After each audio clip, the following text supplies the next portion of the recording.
Hi guys, in a similar way to select committees, some of the stuff that happens late into the evening in the House of Commons can be more interesting than when the chamber is full at 12 o'clock. What I'm talking about is a speech by Jacob Rees-Mogg on the issue of procurement. Now, he sold the bill that's currently going through Parliament as a Brexit bonus, as it would allow the UK to avail of more SMEs, or small and medium-sized enterprises, to do work for government departments. Have a listen to what Mogg had to say in response to a point raised by a member of the DUP.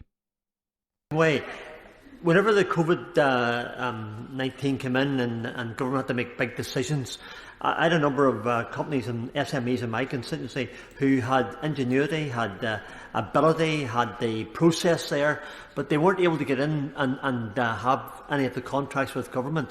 Does the right honourable gentleman feel that within this legislation, as it's coming forward, that can happen? That is the main point of this procurement bill, and to move away from the European approach that is essentially one that favours big business. But it is also an attitude of government, and actually I think we can praise the Cabinet Office in this, and particularly Gareth Rhys-Williams, who has been absolutely brilliant in running the government's procurement and saving billions of pounds for taxpayers.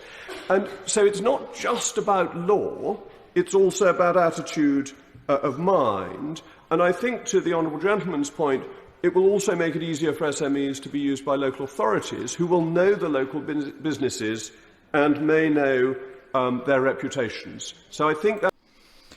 Okay, so the DUP member raised a very interesting point. So he said here, look, there are many small businesses, small and medium-sized businesses in Northern Ireland that had hoped to win government contracts during the pandemic, and they weren't able to. Why was that? And then Jacob Rees-Mogg follows on by saying it's not about the size of the business, it's not about the business itself, it's about how well known the business is in the community. What do you think that means? Has this business probably donated to the Conservative Party? Is the owner of this business a member of the Conservative Party? Is the owner of this business an MP? These are the sort of attitudes. And when he says about the EU laws was about value for money. It was not about the size of the company.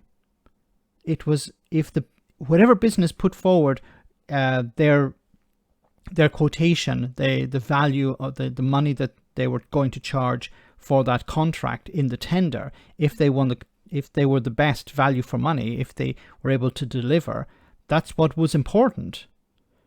Size is irrelevant. And in some cases, many larger companies didn't bother to bid for small tenders because it wasn't worth their while. That's why they left it to smaller companies. What Jacob Rees-Mogg, and look, this is what Brexiteers want to do. They want to funnel money from the public sector into the private sector. And those in the private sector will, of course, be friends of the party or donors to the party. They want to streamline the corruption. Before, when it was EU regulations, you had to give it to the best company available. Now, the Tories can give it to their friends. That's what it's about. And we saw it during the pandemic. Look at what happened with PPE contracts given to donors of the Conservative Party, members of the House of Lords. Has any of this money been clawed back? Have any of these people been prosecuted? Of course not. Let me know in the comment section, guys, what you think about all of this. As always, your comments are greatly appreciated. Thanks a lot.